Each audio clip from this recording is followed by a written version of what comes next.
Olá, seja bem-vindo às reflexões que gostaria de fazer com vocês a respeito de Jesus e o Decálogo.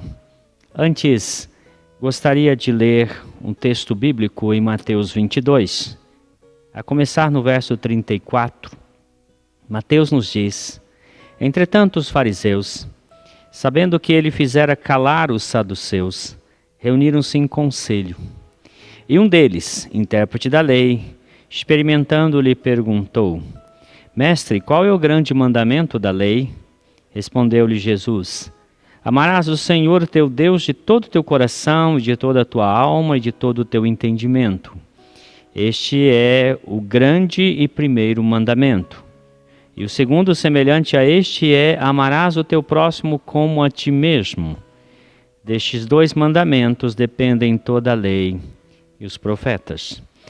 Nessas reflexões que gostaria de fazer a respeito de Jesus e o Decálogo, gostaria de olhar cada uma das 10 palavras pronunciadas por Moisés à luz de como Jesus as interpretava.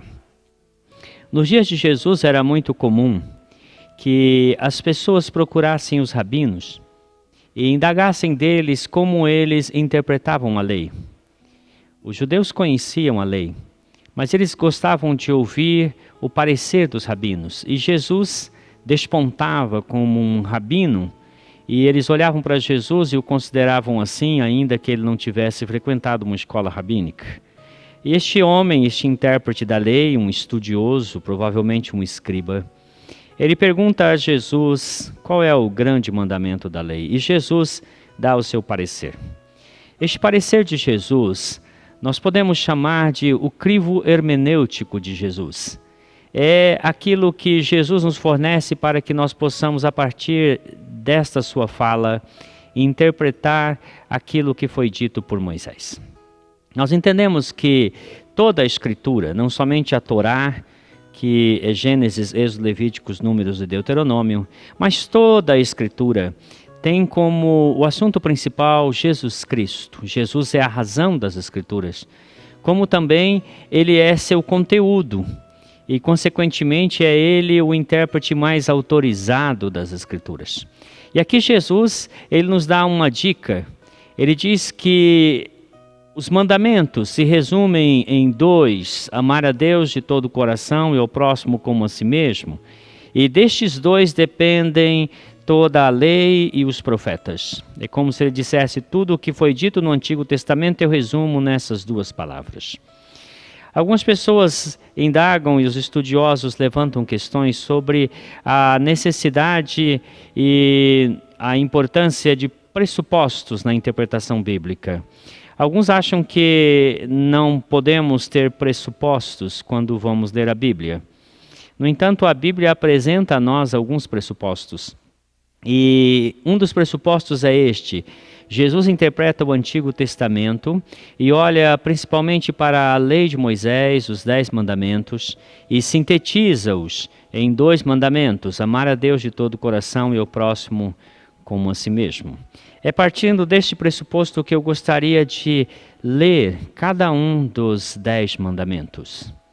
A palavra decálogo é uma palavra grega, juntando deká, que é 10, e logos, que é palavra. Decalogoi significa as 10 palavras. Elas são referidas em Êxodo 34, versículo 28, quando diz que Moisés então leu diante de Israel as 10 palavras contidas na lei. O decálogo é o coração da Torá. A Torá é toda a revelação de Deus dada a Moisés. E o decálogo é esta essência da ética judaica cristã. Tomás de Aquino entendia a lei como dividida em 3 tipos. Primeiramente, a lei eterna, aquela que é de Deus e rege o universo, tanto dos seres visíveis como dos seres invisíveis. A lei natural, essa que o homem descobre pela razão. E a lei divina, esta contida nas Escrituras. É sobre a lei divina que nós vamos falar. Jesus é aquele que não somente interpreta a lei, mas ele cumpre plenamente a lei, pois ele diz: eu não vim revogar a lei e os profetas, eu vim cumprir. E ele cumpre cabalmente em sua vida por meio de sua obediência ativa e passiva.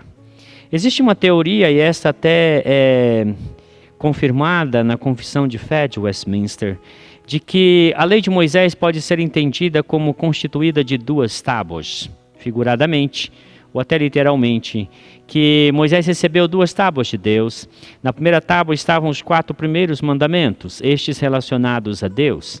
E na segunda tábua, os 6 mandamentos, as 6 últimas palavras, essas relacionadas aos relacionamentos interpessoais.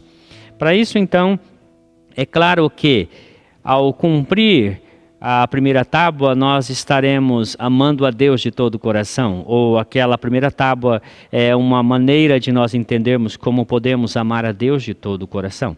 E a segunda tábua indica e dá diretrizes para nós de como nós podemos amar ao próximo como a nós mesmos.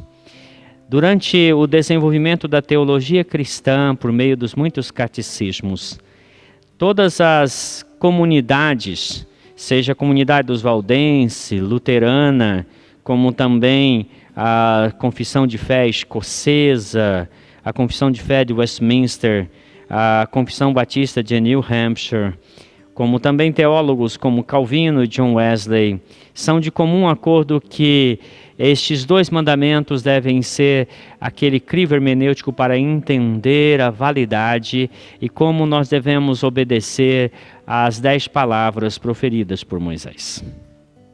O primeiro mandamento, ele diz respeito a Deus e diz assim: o Senhor falou a Moisés estas palavras: eu sou o Senhor, o teu Deus, que te tirei da terra do Egito, da casa da servidão. Não terás outros deuses diante de mim.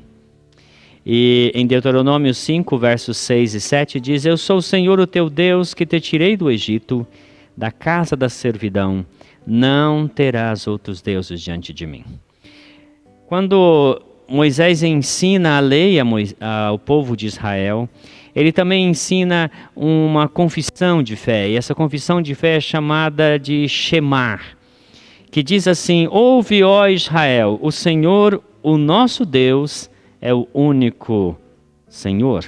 Deuteronômio 6, versículo 4. Indagado a respeito de qual seria o primeiro mandamento, Jesus responde a um escriba dizendo: ouve, Israel, o Senhor nosso Deus é o único Senhor. Jesus confirma essa confissão, Jesus ratifica dizendo: sim, isto é a verdade, há um só Deus, o Deus de Israel, a quem Jesus Cristo chama de Pai. Na Torá, na lei de Moisés, nós chamamos de Pentateuco, há inúmeras advertências quanto à adoração de deuses. O povo de Israel vivia imerso em uma realidade politeísta. Deus os chamou para serem monoteísta, uma nação monoteísta em meio a uma realidade politeísta. Os egípcios eram politeístas, os cananeus eram politeístas. Mas o interessante é que Josué, no capítulo 24, em seu último discurso, ele reúne o povo de Israel em Siquém. E diz a eles assim: assim diz o Deus de Israel: antigamente, vossos pais, Terá, pai de Abraão e de Naor, habitaram da além do Eufrates e serviram a outros deuses. O politeísmo estava na raiz da descendência de Abraão.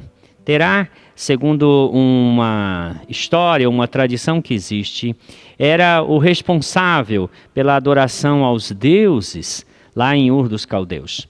E que, segundo essa tradição, Abraão não quis levar adiante essa adoração por crer no único e verdadeiro Deus, razão pela qual deixou Ur dos Caldeus e saiu em peregrinação.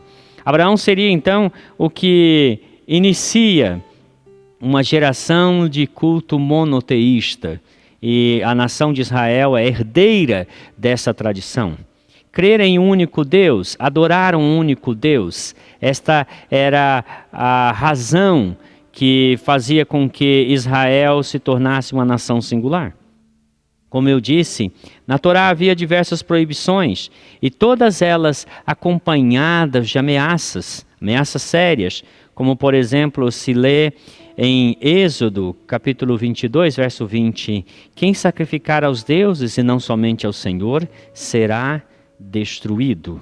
Muito bem, quando nós vemos que Israel vivia nesse contexto de politeísmo, eles resistiram a essa maneira de viver por muito tempo. Porém, nos dias de Juízes, nós sabemos que durante aqueles 300 anos que os juízes governaram a terra, eles tiveram idas e vindas, recaídas, e porque eles serviram outros deuses, Deus os entregou para se tornarem escravos de outras nações. Samuel foi o que rompeu essa questão politeísta e fez com que Saul e Davi dessem continuidade.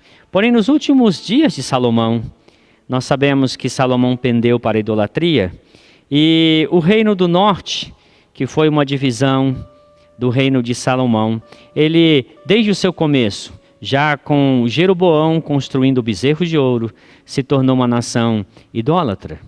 O reino do sul, alguns reis mantiveram-se firmes no monoteísmo, porém outros se deixaram levar pelo politeísmo reinante entre as demais nações. Quando Israel foi levado para o cativeiro no exílio, e eles passaram 70 anos no cativeiro babilônico, lá Deus os curou da idolatria e do politeísmo. O incidente dos amigos de Daniel ilustra muito bem isso, como eles lá, obrigados a adorar os deuses, deixaram de adorar os deuses. Assim o exílio se tornou um amargo remédio, mas um remédio efetivo. Nos dias de Jesus, os judeus estavam curados do politeísmo, e por isso Jesus quase não fala do primeiro mandamento. E entre eles ali havia uma rejeição completa ao panteão greco-romano. Eles não aceitavam os deuses, e até mesmo a efígie da águia que Pilatos tentou introduzir em Jerusalém, ele não conseguiu, porque os judeus viam naquilo uma lembrança do paganismo de outrora. Mas quando nós olhamos a tentação de Jesus, nós entendemos qual é a postura de Jesus em relação a essa questão do monoteísmo. Quando Satanás lhe tenta, em todas as tentações de Satanás está embutida uma incitação à desobediência ao primeiro mandamento. No fundo, Satanás queria que Jesus fizesse de si mesmo Deus, que Jesus se colocasse numa posição de ser Deus para si mesmo, sem depender, sem confiar, sem entregar-se aos cuidados do Pai. Assim, cada tentação é, na verdade, uma incitação que o inimigo faz para que Jesus quebre o primeiro mandamento. E Jesus vence todas as tentações. Jesus se recusa a ser Deus para si mesmo e recusa que Satanás seja o seu Deus. No final ele diz assim: somente ao Senhor teu Deus servirás e só a Ele adorarás. Os apóstolos, seguindo os ensinamentos de Jesus, reforçaram a necessidade de crer no único Deus. Paulo diz: há um só Deus e Pai.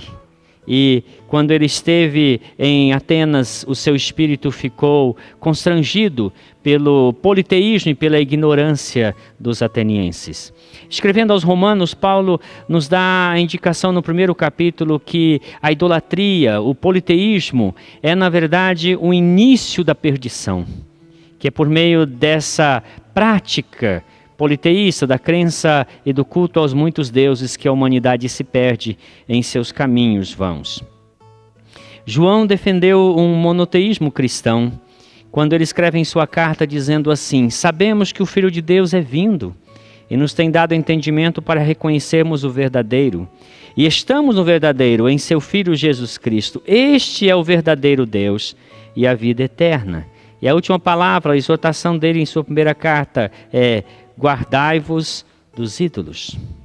Judas, em sua doxologia, diz assim: ora, aquele que é poderoso para vos guardar de tropeços e para vos apresentar com exultação, imaculados diante da sua glória, ao único Deus, nosso Salvador, mediante Jesus Cristo, Senhor nosso, glória, majestade, império e soberania, antes de todas as eras e agora e por todos os séculos. Amém. No primeiro mandamento nós aprendemos que há um só Deus e que nós devemos adorar unicamente a Ele, pois Ele é digno. Somente o Senhor, o nosso Deus, é o único e verdadeiro Deus, e adorá-lo é um mandamento que devemos obedecer e levar por toda a nossa vida. Que Deus assim o abençoe e o ajude a compreender melhor o mandamento, a vontade de Deus para a sua vida. Amém.